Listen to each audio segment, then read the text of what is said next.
I'm starting our recording. This is our lecture for Design 320. It's Tuesday, May 4th. May the 4th be with you. It is National Star Wars Day.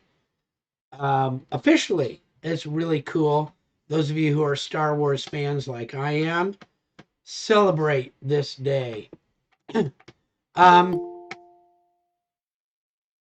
in, Alejandro, and got a bunch of people coming on. So this is sort of it. This is the last little thing to do for the class. Project 4, Part 3. Let's see what's due this week.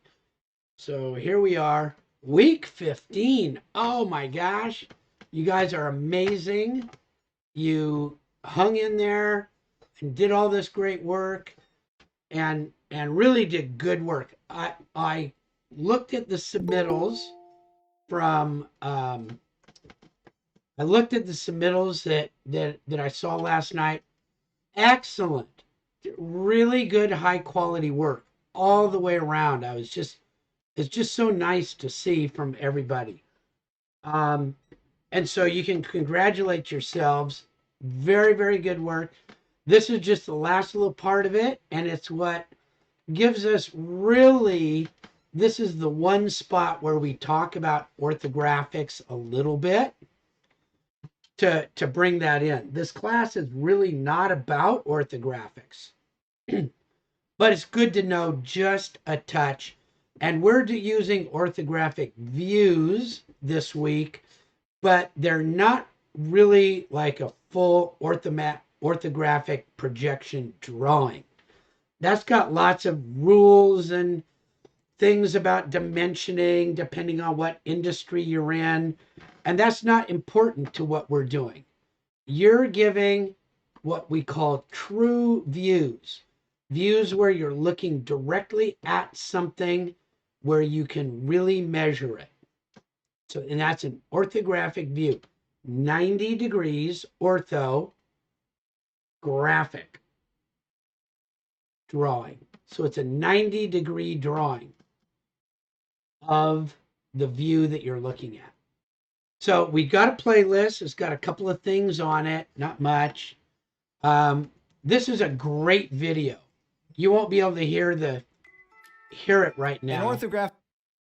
But this video right here is the cleanest, clearest, most concise video explanation that I've seen of orthographic drawing. It's really all you need to know. Everything else gets stuck on top of this. So just watch this and then you're good. We've got, read those project requirements over and over and over again. Make sure that you're doing something that meets the project requirements. And then here's our submittal template. So the submittal template is asking you to, again, put the Google Drive that all of your stuff goes in from this week.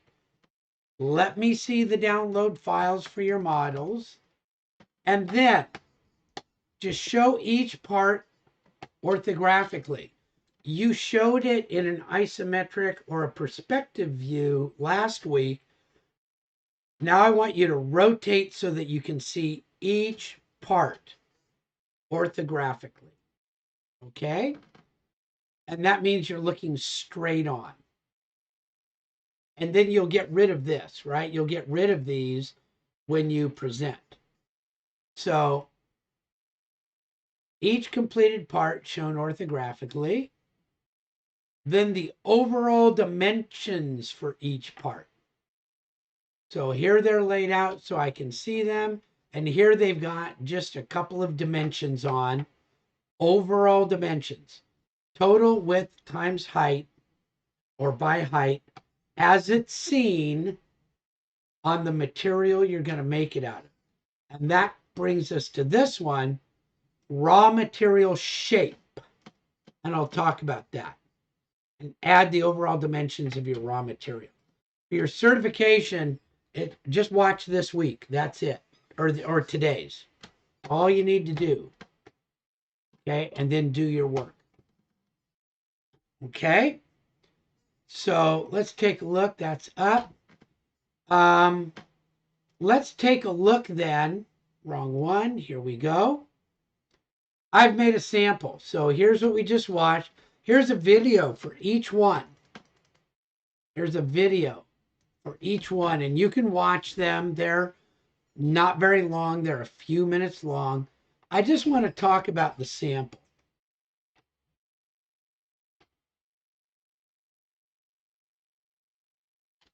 Present the appropriate views of each completed part orthographically. That means looking straight on at the part that I'm most interested in. So I should see something like this. I'm going to pull up what that came from. Just a sec.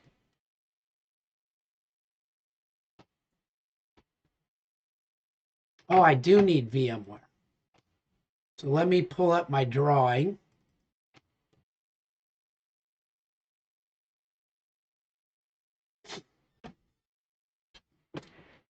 And I'll show you what I did right there. But you can see it's basically, whoops, basically just a flat view of each part to show the main dimensions. Show the main dimensions.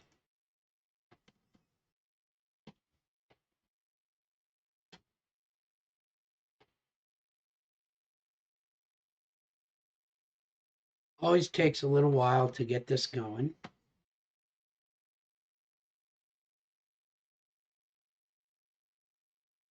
So I'll make sure I'm 3D.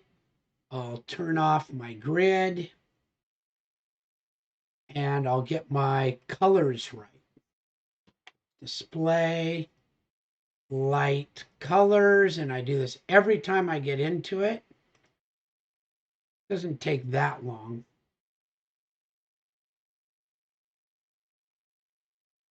And now I can open my file.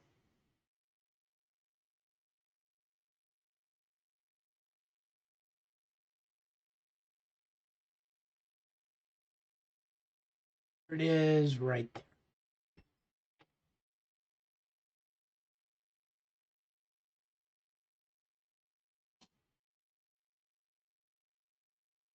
So what you'll see is I'm just putting this flat view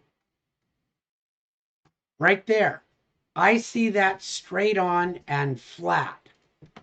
So that's what I want to see.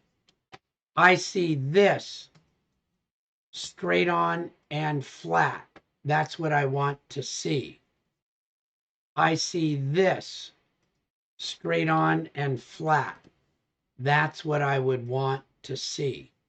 If I want to make a copy of it, and I did it the hard way to give you some extra stuff, but you could literally just pull that over and take a snip of it.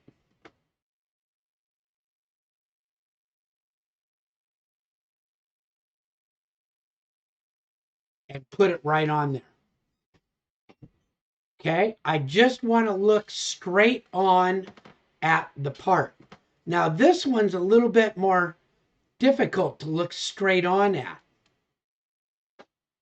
That one's harder to look right at that. Okay, but there's something in here. Let's see. This is look at there's one on here. Here it is, 3 points. I want to look using that point, and that point. And now I can go say, look at that.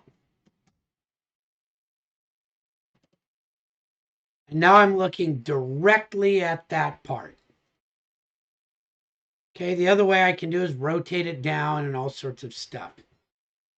So I just want to look straight at the part in the best way that gives me the most information. So that's what I've done right here. I just took a snip. I'm looking straight at the part, straight at the part, straight at the part. And of course, I haven't scaled it. I haven't made sure the dimensions are right. I haven't done anything.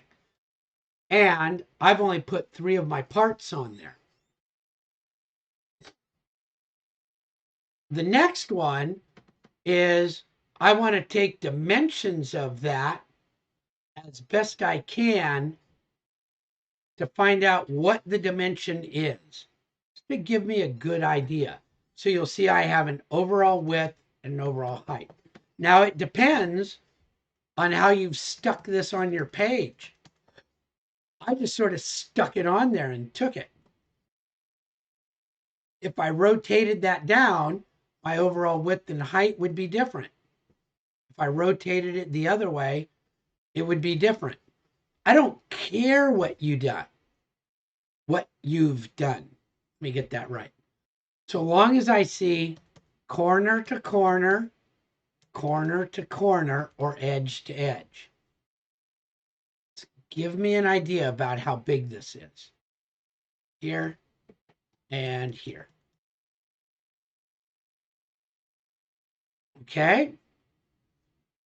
Does that make sense to everybody? So that's a little bit harder to get. That's why I initially, I'm going to go back to my world view.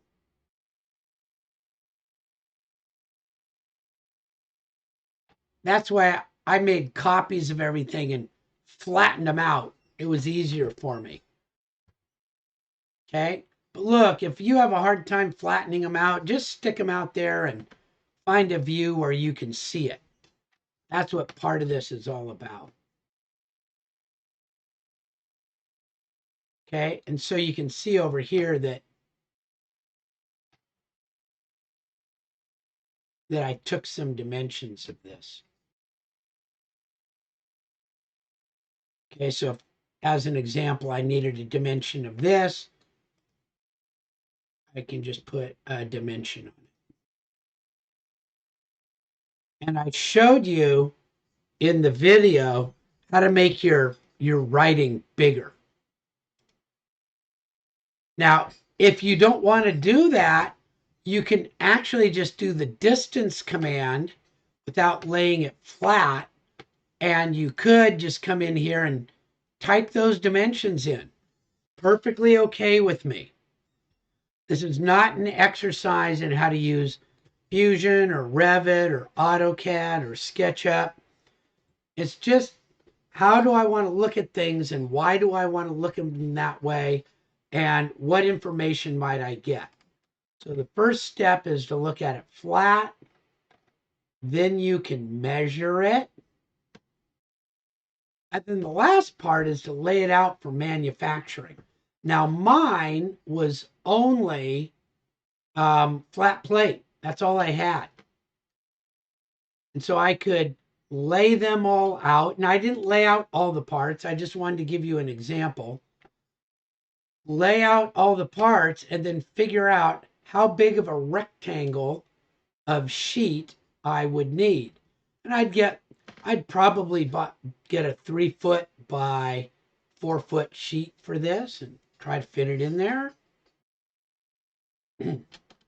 Maybe I could have done better by tilting these ones up and saving a little room. I'm not interested that you make it as perfect as possible.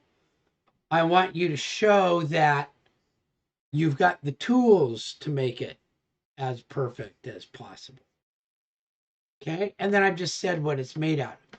Now there's one other thing that you're not going to have. And so some of you are using tubing. So let me show you, there's a few ways that you can do tubing. You can do that. And then you can just make a copy of that.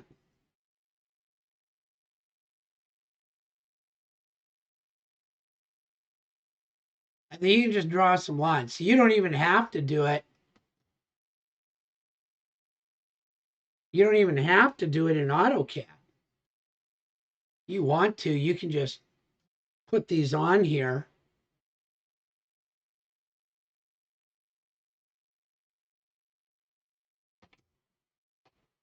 Let's make that one clear.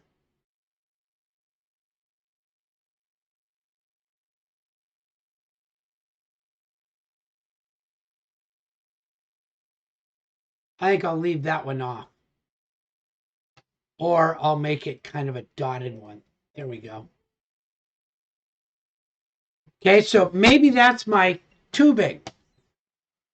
And what I would do is I would look at all of my lengths and I would just say, okay, I need one that's 14-inch.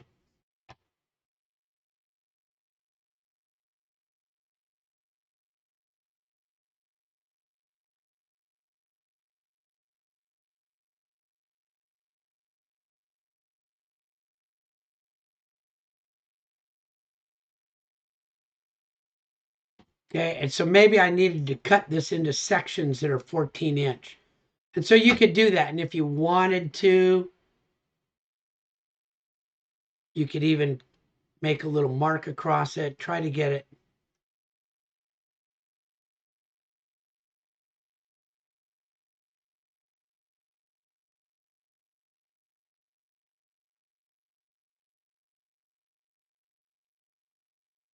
Something like that. So you don't have to even do it in AutoCAD or SketchUp if it's easier to do it right here. I just want to know, okay, I'm going to use, and then say what this is. 3 by 3 by 1/8 wall.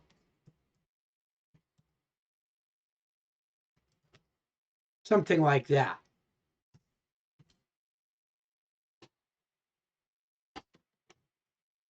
So you could do something like that. All right. So if you have something that doesn't take a lot of work, you can just do it. I'm gonna chop it 1, 2, 3, 4. So what's my overall length? I could put an overall length on there.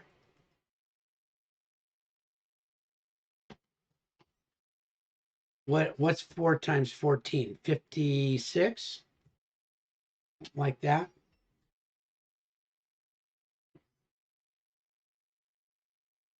So that would work right there. And if I wanted to do even better, I can make another one. Oop, to show that it's tubing.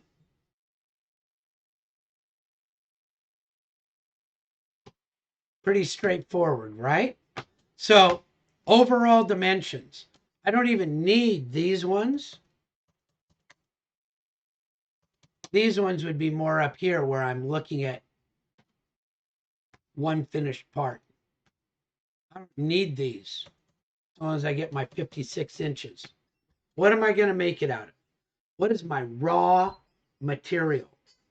Raw material means that you buy it and it hasn't been already fabricated or machined. And I don't need it to be perfect. I'm just looking for an estimate.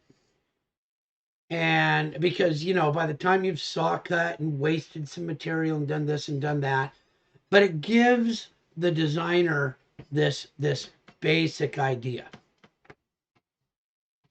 Okay. I could, if I wanted to do this one,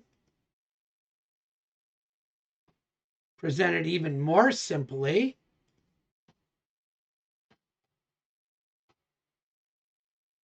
Like this.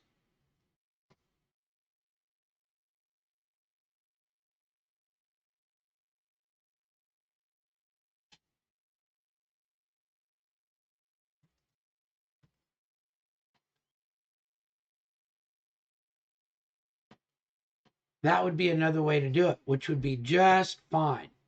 Matter of fact, it's almost easier to see it and do it if I've got that. So I recall Janice had a bunch of tubes that were each 4 foot long or 8 foot long, and then some that were 20 foot long. So you would just make that 20 foot long, 4 foot long, 8 foot long. whatever, and then your sheet. Okay, nice, simple presentation.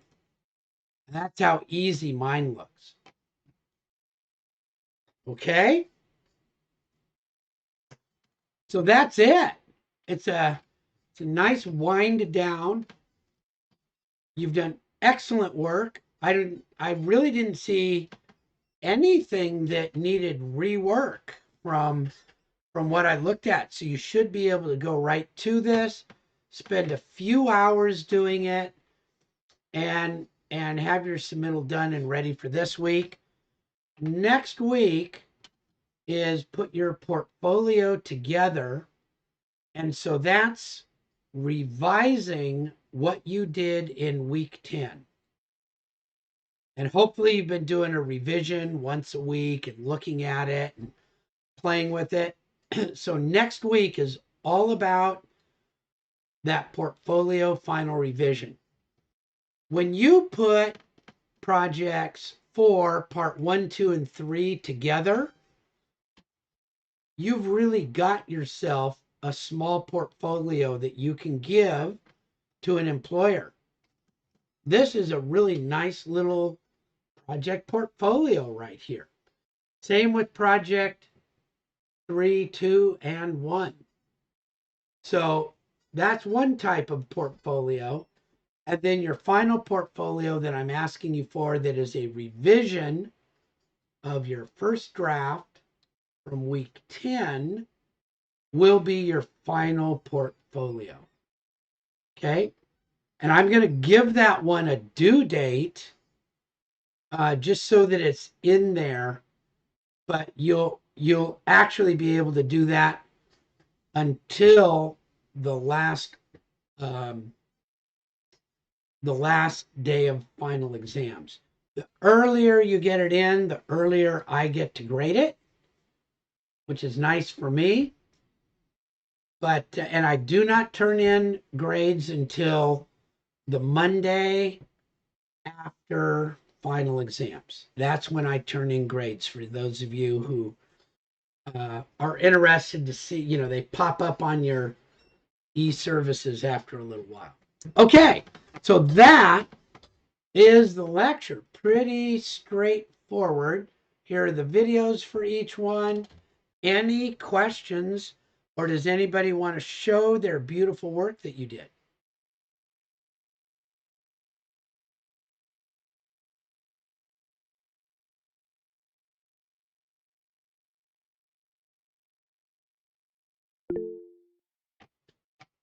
Okay, got it. Not yet. I'm going to go ahead and turn off the recording then.